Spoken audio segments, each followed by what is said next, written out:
So then I think there's like, having this pregnancy and these complications and doing everything that I could to get my mother to kind of change her mind on keeping all this stuff secret, right?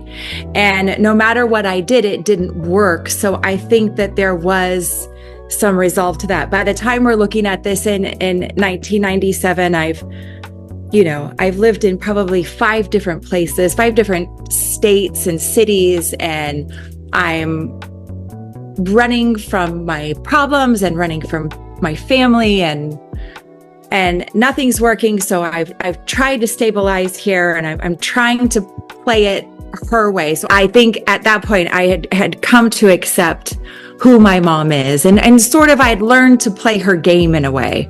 I would be interested to know if you'd be willing to share what that kind of come to Jesus moment was for you, or the showdown with your mom was like before the no contact. Okay, Heather, thank you so much for agreeing to do this. It's my pleasure. I just was really taken away by your work and your message and your mission on the Substack. Yes. I just wanted to share that, and I just decided this summer to just relax and just share my experiences, because I don't do that a whole lot, and you do completely. Yes. I've just started to, but it feels really good. But and this is what I'm looking for, right? People who are sharing that same experience, and so it's been really positive. Yeah, yeah. So I don't want to take a whole lot of your time. I wanted to just kind of zero in, like Okay. I said, on your piece that you did, and it's just really, really awesome. I hadn't talked about it for a long time. There's been like lots of secrecy and shame surrounding it. So I think when you step into your truth and you tell it, and you want to step into it even more, right? It's so freeing. And all of a sudden, your vibrations are attracting the right kind of people, you know? It's really powerful. It's really powerful. And this 1997 Mother's Day, to me, as I shared with you, it was a warrior-esque type journey, because Mhm. I know that you mentioned that you're not a resolved human being, but what I felt, and I don't know whether or not you're an empath. Are you an empath? I don't know. I don't know what I am. I think that I've been in survival mode for so long. Um, as I come out of it, I'm realizing that yes, I'm probably more of an empath. I'm probably more of an introvert than I've ever allowed myself to be. So those things are new and exciting. Like there's always learning, right? So Absolutely. Yeah. perhaps I am. Yeah, I get the feeling that you were, because there's a certain kind of a detachment that you have with these very Oops, heavy we lost you. feelings. And so I'm not sure if that was as a result of you having a certain level of resolution, or that was just the way you were naturally, because when you're opening up these boxes from your mother in the beginning and you're explaining, well, this is what she does, it sounded very kind of matter of fact, that you had kind of resolved that this is how she is, this is what she does, and what am I going to get next? It's probably going to drive me crazy, and more than likely it will, but I felt a level of acceptance there. Mm. And, you know, I think because of the way I grew up, that I didn't know for a really long time that there was any difference, that everybody kind of had this kind of a family. And, you know, so then I think there's like getting over that, and also, having this this pregnancy and these complications and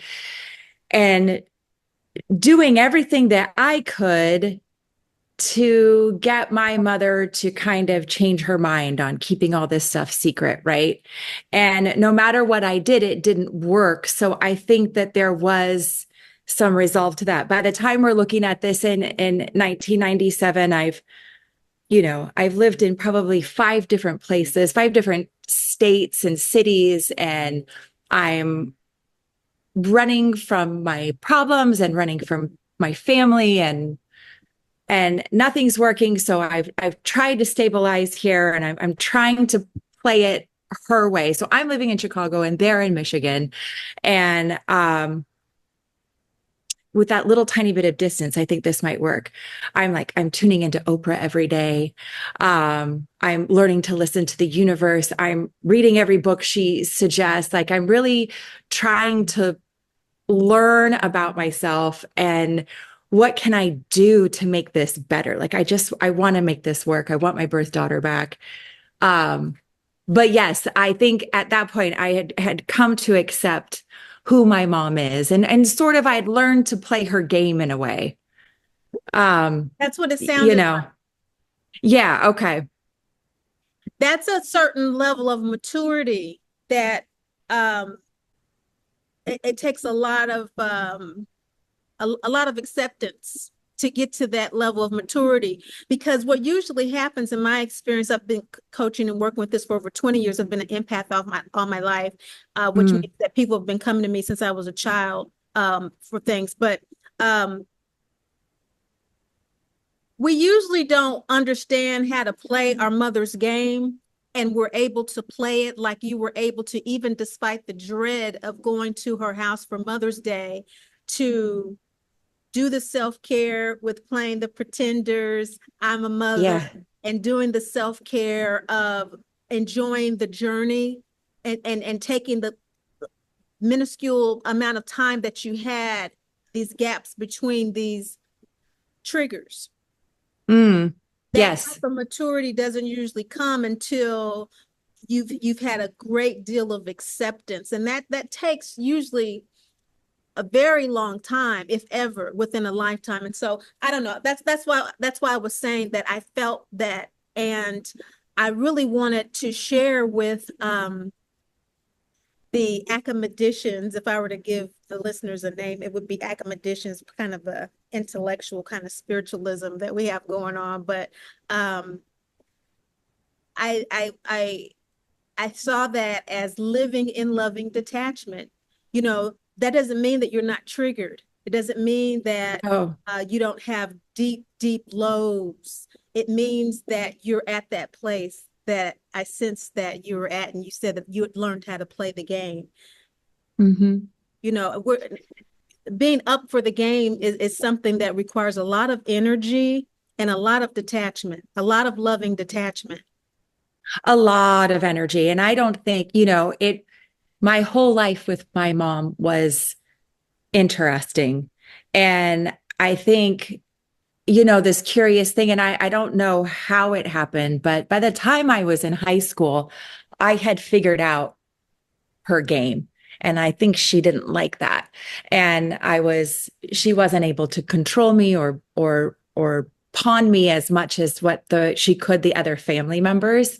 So that was a big problem between the two of us, right? Um, but I feel like distance was good for me. So did Um, you learn how to play the game before or after you had your daughter? I think I learned it just before, and I was ready I got pregnant in high school and, I thought I had my cards lined up and I was just ready. Like if I could just play it. If I could just manage like these next 3 years, we had just moved to this rural town in Ohio. It's, the late 80s. There's no resources really, right? But if I could just play the game and get out of there, then I would, like that was just my ticket out. But I get caught.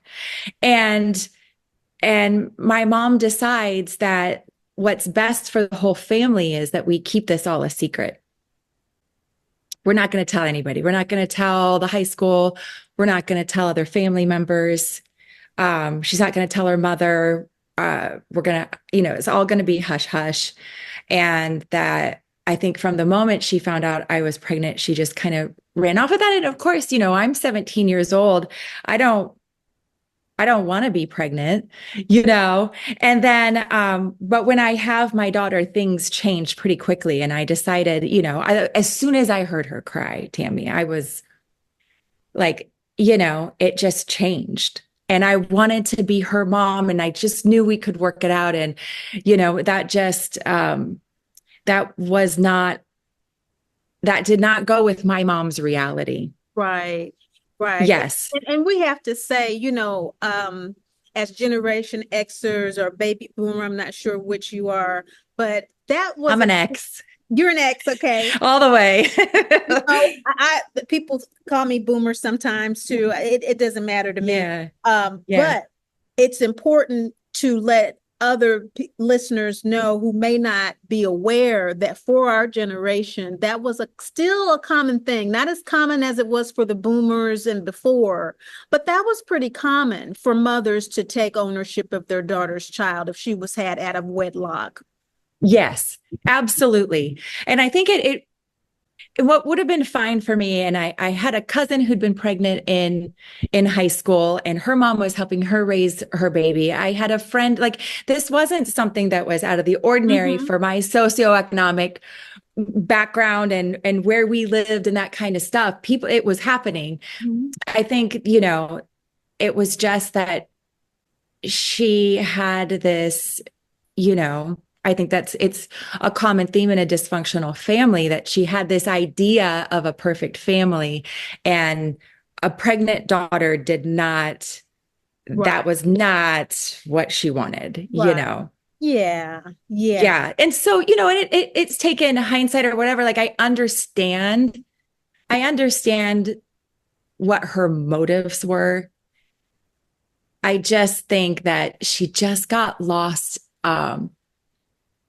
in other stuff besides loving her daughter. Yes. In her own unresolved mother wound issues. Like, as far back on the maternal side as I can, the stories I know, the women, it's all the same. It's this repetitive thing. My mom was raised predominantly by her grandma. So there's just a lot of, right? Like, you start looking and you're like, okay, this is a thing. That's how it goes. And so it does. And so what is your ancestral wound underneath all of that? What is it that primal wound that instigated this type of mothering? There's a sacredness to all types of mothers, because all things, even God, has a shadow side, which whether you call it the dark side or whatever, all of creation has a light and a darkness to it, and learning to embrace that is what the loving detachment is all about, and what I heard in your work and wanted to share. And so I was wondering if, your awareness of this cycle, if there at any point came to you a realization of what is the definition or the ideal of the mother, the sacred mother in your family line, in your matrilineal line, without judgment or condemnation, that value that's been held? That's hard for me to answer. I can give you an example for me, if it helped. For me, for many years, learning to uncover this cycle of perfection and being the community vessel of support and of help at your own expense, being holding up a face of strength despite falling apart, having a great deal of repressed anger and therefore rage as a result, and therefore an inability to allocate resources to what you need to manage your own emotions. And so it's just this cycle of pretense and self-abuse and self-abandonment. Mm. Pretense, self-abuse, and self-abandonment. And the primal wound that I discovered, Heather, was that there was a disregard for that spiritual knowing and that spiritual value, going all the way back to Cameroon, what we know now as Cameroon today, and in West Mm. Africa. It just being something that was taken away, that Wow. was disregarded in Africa, um, and uh, there being intertribal warfare as patriarchy began to take over, and then as coming over on slave ships, it being suppressed even further. But yet, without it, the country would not have been built, you Mm. know, and that rage. But you have to hold Hmm. space up because you have this spiritual power, because you have this. And so you are mammy to everyone, and everyone suckles from your breast, but you are falling apart inside. And so the primal wound is a great deal of festering rage, to the point now that African American women are so angry that for a large part they live alone, because you can't be yourself around people, because they're going to see more quickly now how imperfect you really are. And so it's important that you put this pretense up that you are the boss, you are in charge, you are this, you are that, but you can't live with Mm. anyone, because lest anyone really find out a second of that imperfection, you're done. So that's the primal wound, is the rage. And so the value is to raise daughters like that so that they can survive in this world. Mm. And so that's what's sacred. What's sacred in Hmm. motherhood is that your daughter survives, whether she lives to be healthy, happy, or whole. That's irrelevant, but that she survives. That's the sacredness of motherhood. And so, without judgment or condemnation, okay. That's a lot. And Oh, I think I have fought for my own life for so long that I don't even know. And I think that that's part of my privilege, that I haven't even thought about what came before me to a large extent. But I know that I know it's steeped in a lot of uh, religious abuse. There is a lot of sexual abuse. There is a lot of emotional abuse. There's a lot of shame. There's so many secrets. Um, the girl that wrote that piece, that was 25 years ago, she never could have imagined living this life that I have now, that I have been in a healthy marriage for 18 years. I've been with my husband for 18 years, and I'm raising an almost 16-year-old daughter. And I think that seeing how my daughter is so different from everybody else, um, that I broken a cycle that I'm not even sure all the cycles I've broken, if that mm, makes any sense. that's powerful. You don't have to There's know. okay. Yeah. You don't But have you know in your heart. And that elasticity of the heart that you were talking about is, it's mhm. so powerful, because that is the brain. Right. And I just have always felt that it's my purpose. It was my purpose to just figure out how I could do better. And and I think about those women in my family, and I think about my mom, and I think about my grandma and my great grandma and their sisters, and I just feel like there's some peace there for them too, in breaking this kind of cycle, and for them, you know, like just these, like there are still hands that hold up my 15-year-old now. Yes, absolutely. Yeah, Yeah. And as you heal, you do heal your ancestral line. Absolutely. absolutely. I feel that. And there's so much appreciation for that. And it alleviates so much heaviness and toxicity for them. They're able to, like you said, greater assist you from the other side, because that is such a relief, and forgiveness is so powerful. Yes. So the loving detachment, something that you don't really have a precise thing to put it to, but you do remember that it was before you got pregnant that you had learned how to play your mother's game. How did that change your dynamic with your mother? You said that she didn't like it. Um, the best, the best times I've ever had with my mom, she's been in control.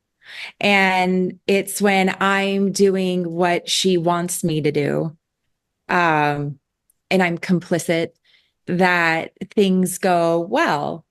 But the moment I am my individual self, or I'm just not her, like her carbon copy, then it's not good. And you know, and unfortunately, it's still like that. So, and I don't always know. I wish that things could be different, perhaps, but we've been no contact for about 10 years. And it's certainly not ideal, but I feel like that's the only way I am able to love her is from a distance. Yeah, yeah. It's said that when the battle ends within, then the healing can begin. Yes, yes. And that's such an inner battle, because it's not fun being no contact. Mm-mm, I mean, mm-mm. regardless of everything that we're talking about, whatever the primal wound is, whatever the abandonment, the abuse has been, it doesn't matter. We want our mother. Yes, always, always, no matter how damaged the things that she said or done. Yes, you still want your mom. I still want her love. I still want approval. I still wish, um, you know, I wish things were not the way they are. But I feel like I'm able to mother myself by giving my 15-year-old all the things I needed. And that helps to heal myself and heal the line. And that part feels good. I would be interested to know if you'd be willing to share what that kind of come to Jesus moment was for you, or the showdown with your mom was like before the no contact. That's inevitable before no contact, because like we said, we want our mothers, we want to be with our mothers, but and so something very drastic always precedes the no contact. Would you be open to sharing what that was for you? I know that for me, it was actually a fight, and we had Mm, never fought. And hmm. that for me was, no, Just couldn't. Yeah. not doing this. I think for me, the big one was that she made it nearly impossible to have a relationship with my birth daughter. And that there were a lot of lies told about me and reasons why I felt like I had Okay. to remove myself from this clarity. And I really think that that helps speed up my healing. But in the meantime, um, you know, I sacrificed trying to have a relationship with my birth daughter, even though it's very complicated. It wouldn't have mattered if I stayed or if I left. My mom was going to make it so if I didn't comply to the way she wanted it, I wasn't able to have a relationship with her. And it's not healthy. There was nothing healthy about it. You go tell your dad this, you go do, and I just couldn't, I didn't want to be caught up in that. And I really hope that at some point, my birth daughter would figure it all out, and I think she has to a certain point, but that's a whole other story, right? Her relationship with my mother and the complications that's caused my birth daughter and me.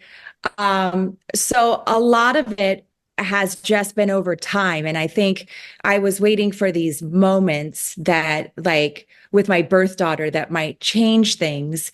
And when that didn't, and when I had my daughter, I remember my mom, and I thought this is going to be it.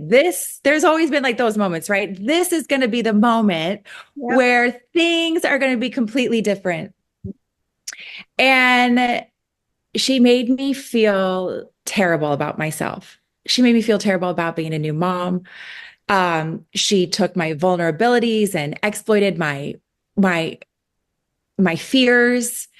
And I had paid for her to come. So I'm in Southern California now. So I had paid for her to come out, and when she left and the things that she said to me on the phone, I couldn't believe, right? So then there was just another blow. It's always this, like, now is going to be the time, but then it would just be the same or it would be worse. And so my daughter was 2 years old and it was her birthday. And I was having a conversation with her on my balcony. And I remember thinking to myself, why do I do this? What am I gaining from this? It doesn't matter if I send a card or I don't.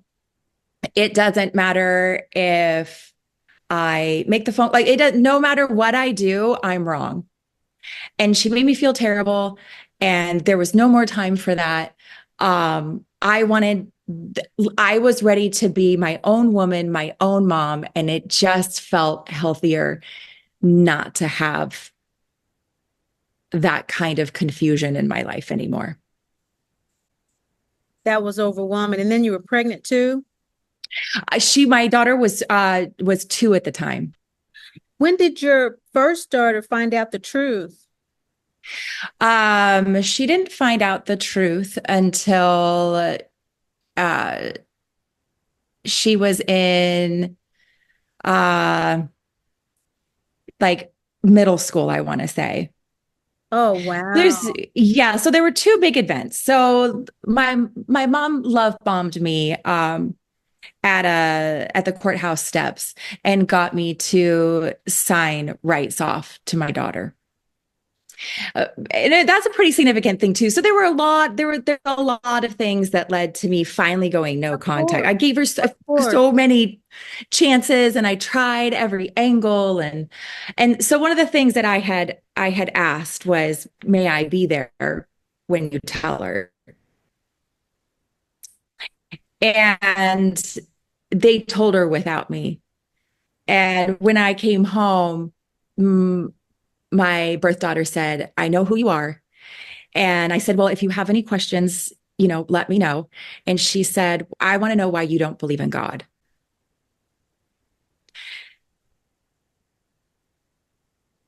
Devastating.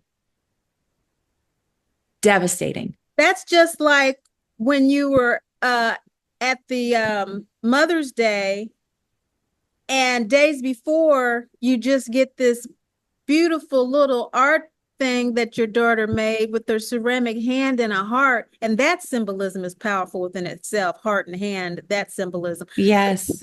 And then she takes her on the Girl Scouts and your little girl is talking to you over there in the corner playing. And she says, yeah, we went to Chicago. She didn't say 4 blocks away from where you were. but that's the same vibe.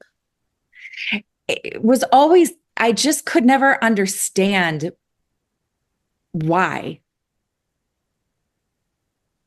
And then when I'm raising, my second daughter, when I have an opportunity to raise that, there's that the more I was able to be a mom, the less I understood my own. How could you do this to your child? How could you, all those things? And I just have to think that it's just her own trauma. There must be a chemical imbalance. Like I always feel like I'm searching for the reasons why. Um, but all those things, it was just time. It was time that I had to get out from under that chaos to have clarity and fulfill that purpose of ending that stuff. It's a heavy karma. It's a real heavy karma because we come to that realization outside of our rational, logical selves. It's just a realization that hope after hope, after we have expended hope after hope, literally, in order for us to live. See, people don't understand. They don't understand. It's something that unless you have to do it, you really don't understand. It's a discernment. It's not a rational decision. It's not a logical Mm, decision. And it's a decision, like you said, that usually it takes years to make. yes, years, And years. And I, and most of those years, you're not going to do it. That discernment keeps coming up. That thing in your gut keeps coming up, telling you if you want to keep living, if you want to keep breathing, if you want to exist on it, it keeps coming. It keeps coming back and telling you that. But again, hope after hope that no, that's not what I'm really sensing. That's not what, no, no, she must have meant this. There just comes a time. there does. And like, the great Maya Angelou said, when someone shows you who they are, right? And I think it gets so complicated though when it's your mother. But I think when you tune into the universe will jet like it's the whispers and the whispers and what as Oprah says, it's the slap up the head, it's the bricks until, and I just knew that I wasn't going to finish my life like that. If not me, then who? Exactly. That takes us right to, you made the decision after all of the agonizing about it and having your Mm-hmm. new daughter and having the rejection complete from your mother and your daughter. That was complete. And Right. that's another kind of a karmic sign too. It's like a door that's been closed, from our soulmate. Yes. These are souls that we've known many lifetimes, and so we're here to help each other with lessons. But when they close the door on us like that, like, you move on. And so I want to hear how you've done that. Okay. um, I have a whole new life, but there's still always this pull because of my birth daughter. So where I can feel really good about some things, and I'll tell you that my second pregnancy was really complicated, and especially after she was born.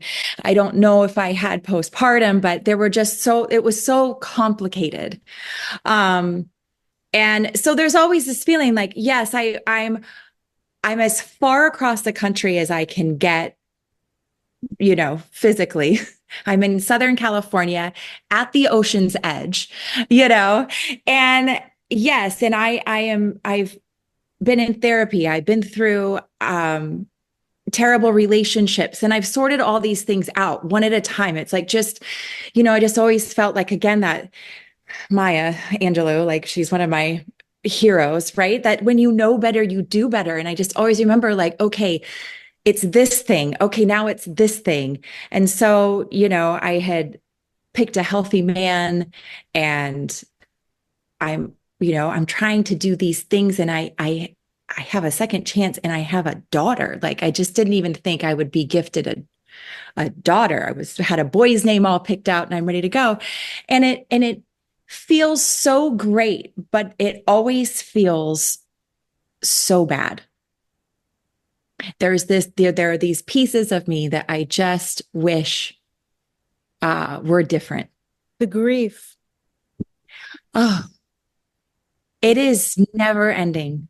the grief, the grief, that elasticity of the heart that you're talking about. That's real. I mean, Yes, it it's has real. to stretch, and it feels like it's dragging on the ground sometimes. It really does feel like your heart is dragging on the ground. And that Yes, lull, that painful lull between the gut and the heart. It's just that lull, that pain that's just always there. And that just never goes yes, away. It's just because there's that you can't let go of the mothership. You can't let go of it's a bond. It's a mother bond. it's the bond. And I knew it from the minute she came out of me, my birth daughter, and she cried. There is a bond. It's undeniable. And there's one between me and my mom. I don't know. She must feel it. She must feel it in her own way, or just like, but they're there. Yes. And so that I think for as good as what my life always is, and probably Tammy, for the rest of my life, it'll be like this. There's always going to be this, um, those pieces that just feel, you know, it's sad. But hopefully but I'm doing more good. And, who's to say, like, I just always hold on to hope that my birth daughter and I will be able to have a better relationship than what we do right now. But, that's only time will tell. If you were to reframe it and considering that you are carrying this burden as you have moved into it is a new life. It is it's a life that you have earned through, like you said, incremental challenges and relationships and hard work. And that's what happens when we do our inner work. We do earn a new way of existence through our sheer efforts of changing, of renewing our own minds. But that doesn't mean, like you said, we don't carry this pain. But if you were to reframe this burden that you carry, Heather, into instead of carrying a burden, that you are carrying a blessing in relationship Ah, to your mother and your daughter, what would you say that blessing is? I think life's biggest problems can be your blessings, or are your blessings if you look at them. Like I am, again, I think I'll go back to, um, I am a woman I never thought was possible. And I, without my mother and her mother before her and my birth daughter, I would not be the mother or the nurturer that I am today. I wouldn't be in tune with my purpose or the universe in the way in which I feel that I am. Um, I wouldn't walk in truth, and I would be shackled in shame. So those are incredible gifts that I am, and I'm sharing my story. I'm hoping that that what little I do share, maybe this helps somebody else out. My whole life when I was younger, I read memoir like crazy, like looking, just like show me somebody who made their way out of this. I love your writing, and everybody needs to check Thanks. out Heather Valentine's Substack. I mean, this is all about if you were wanting to walk into someone's life just by reading the paragraphs that take you to the place immediately and into the heart and experience of someone immediately who has something to say, but not hammer it over your head, but leave you with a way to open yourself to maybe a deeper part of yourself. You need to check out Heather Valentine. I mean, how did you Well, start thank writing? you. It's true. It's just true. I mean, how did you start writing? Um, so when I worked a corporate job, people always told me I wrote really good emails.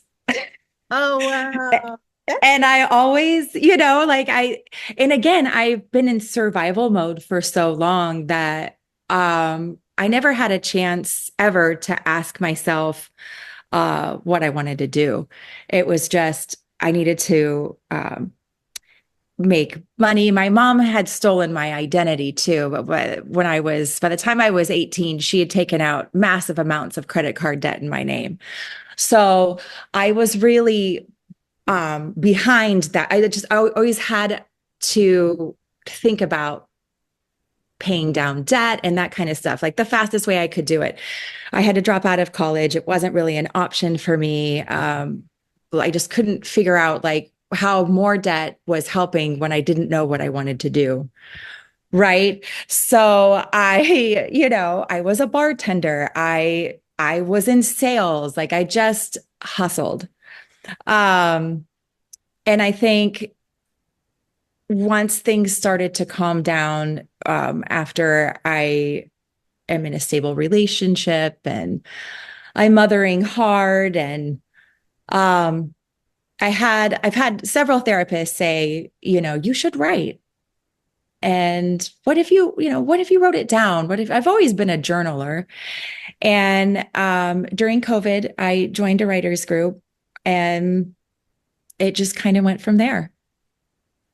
And I think that's the way for me that I'm able to express myself.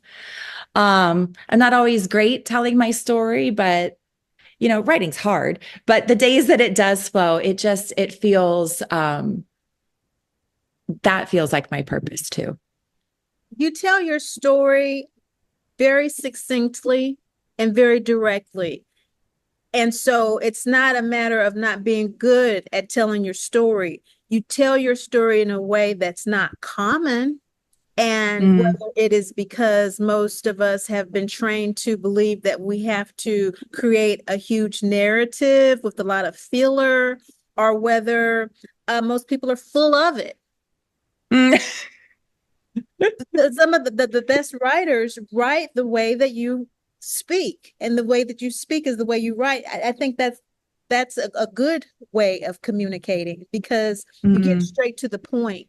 And this point that you've been talking about, as far as you not really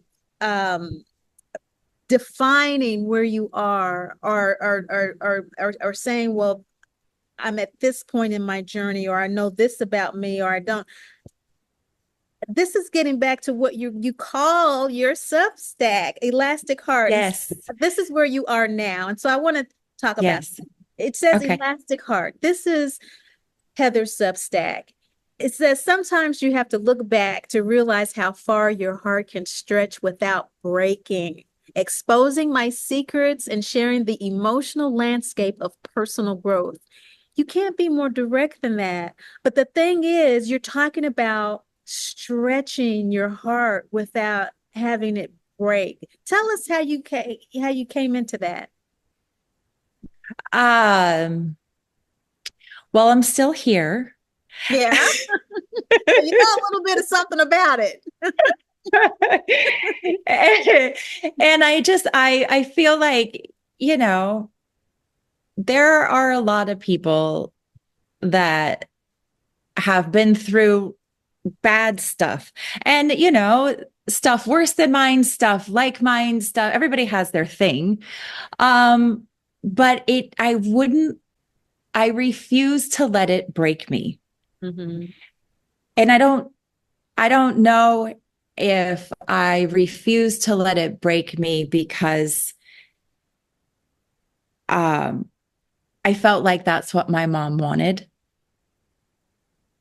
And I refused. There were so many times when I thought, well, I don't know about this, and I didn't want to do it either because I wanted my birth daughter to know that I survived on a lot of hope for her.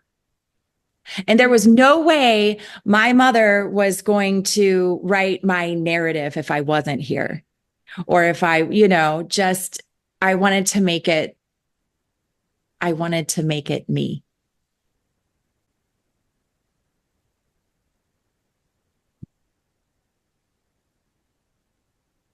That's really powerful.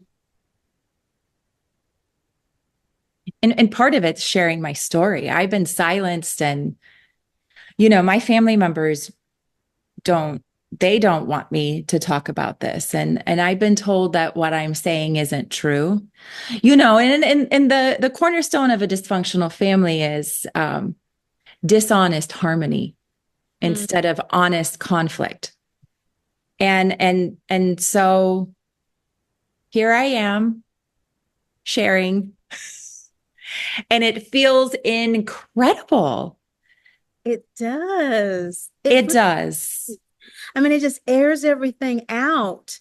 Yes.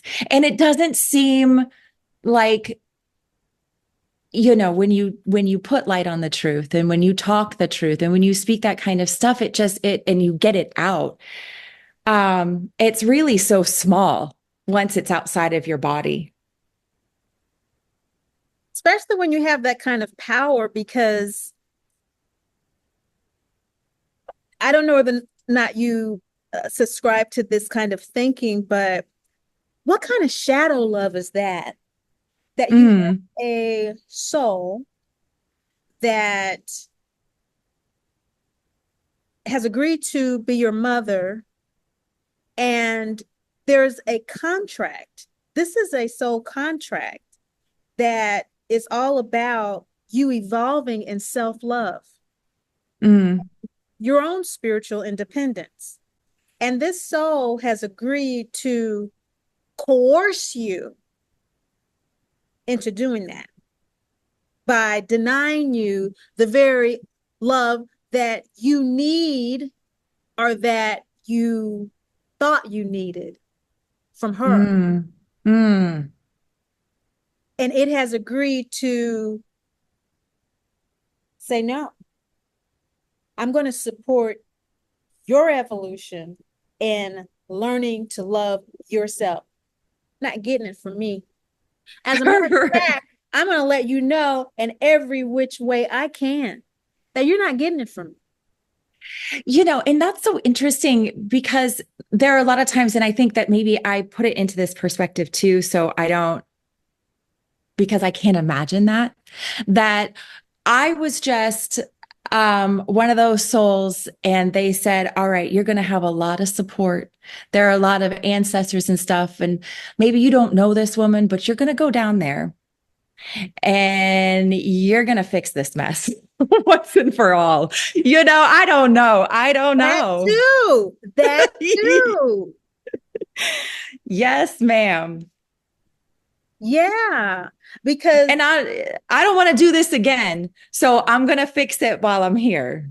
I right, don't want to repeat these lessons. right. Right. And when you do, you get rewarded. And it's just the fringe benefits of all of the hard work is that you do get rewarded with a life that you could not have imagined, because we can't Yes. imagine it under those circumstances. And that's why I call it a shadow love. When you talk Okay. about the pantheon of gods and goddesses, well, you have these gods and goddesses specifically that are these great mothers, very loving, very caring, very nurturing. And then you have the terrible mother, the devouring mother, the good, great, terrible mother archetype. The good mother sacrifices herself for her child. The Yes. terrible mother sacrifices the child for herself. And the great Mm, mother knows the child is divine and mm. has no need to, exchange in that manner other than to cultivate and to Yes. nurture the child. And so that those are very real archetypes because those are our mothers throughout our DNA and throughout our Mm-hmm. ancestral lines. They're not gods and goddesses. They are people who lived in a completely different energetic space than we live in today. Mm. You know, they embraced and they lived in their divinity. And so from our perspective, you know, we think, oh, wow, they were doing all of these wild things. And no, we have the capacity, we have the power, as you have demonstrated, to transform our lives. We can do Yes. that. You know, Yes. and that's what all of them did, and that's what all of them do. But there are the shadow, the devouring mothers, and it's a shadow love. You know, there's a yin yang to everything. And I Oh, I love that. yeah. That's great for me to think about. There's a shadow love. And Yes. that love is when sometimes in my experience in working with people with this, I find that we've gotten to a point in our evolution where we are about to go on past this realm and have choices in our incarnations moving forward, whether we choose to Mm. come into the material or whether we stay in the astral or the causal planes. And so Yes. when a soul gets to that point, we can choose to come here and to live and to support and to do different things. And we'll still have the karmic experiences. We'll still be human beings. And some of us will be gurus. Some of us will be those great mothers. Some of us, Mm. you know, but when we get to that point, I believe, and I believe I know from my own experience that when you're at this stage, mama drama trauma is a rites of passage to Oh, get that stage where your next lifetime you do get to choose. You cannot become a guide until you know how to love yourself. oh, You that can't, is, it's true. you can't guide anyone. No, What are you gonna do? What are you gonna right? you're gonna take from them and be a shadow guide? You can be a shadow guide. Yes, right. But if the trajectory of your soul has been evolving in this way toward the light for the next phase of the light, you have to master the very basic fundamental of self-love. And mama drama trauma is the rites of passage to that. And until you learn that whether you got a mama or not, Hmm. you are loved and you love yourself. Until you are not attached to anything material, including your mother, until you have Mm. no material attachments, you're not ready Hmm. to be a guide. Oh, Tammy, that's beautiful. And it's all within us, right? Mhm. Like, I love that that's your mission too. Like, that is just such an amazing thing. And people are so blessed to have you. Well, thank you. What made you Absolutely. subscribe and come in? Well, I saw the Mama Drama Trauma. So I'm just interested in other people's experiences, and I'm so glad that it's being talked about. I think it affects more people than uh, just so many more people. It's much more common. I felt so isolated before. And here's the thing. I feel like the collective is changing, and that healing that mother wound and coming into this divine femininity is so important. And I mean, as crazy as what it sounds, that will save the world. Absolutely. It's women, but we have to heal ourselves and step into our power in order for that to happen. That's true. That's true. Yeah. It's really something. Now with your daughter, your 15-year-old daughter, in her observation of this, how much has she seen? How much does she know? Where is she with her mom's journey? I was very hesitant to share. And I I had a therapist that said she needs to know everything. She needs to know what you've done. Like, this is incredible. So, you tell her the right amounts at the right time and age appropriate. And she reads my writing, so she's pretty caught up. Um, and I think it's good. she shared it with some of her friends too. And she had said to me, Mom, so and so said that she's so glad that you write because you're the most normal person she's seen that's been through as like messed up stuff like her. So that right there, it's like, well, that's worth the writing and the sharing. Carrying the blessing. Yes. Yes. I mean, look at all these blessings that you're carrying, and they have a weight to them too, but it's kind of it's manageable. It's something Mm. that we've chosen, and you didn't have Hmm. to share with your daughter, even though your therapist suggested it. But you managed to do that, and you are still Yes. managing that, and it's scary, and you're Yes. still doing this incremental work. That's such a wonderful example for all of us because that's what it takes. That's what it is. Mm. There's And no to other way. watch, there's no other way. And to watch my daughter at 15, nearly 16, be in an environment where she says it's her safe place and where she wants to come home to, and seeing her, um, thrive instead of survive is so breathtaking. At 15, hell yeah.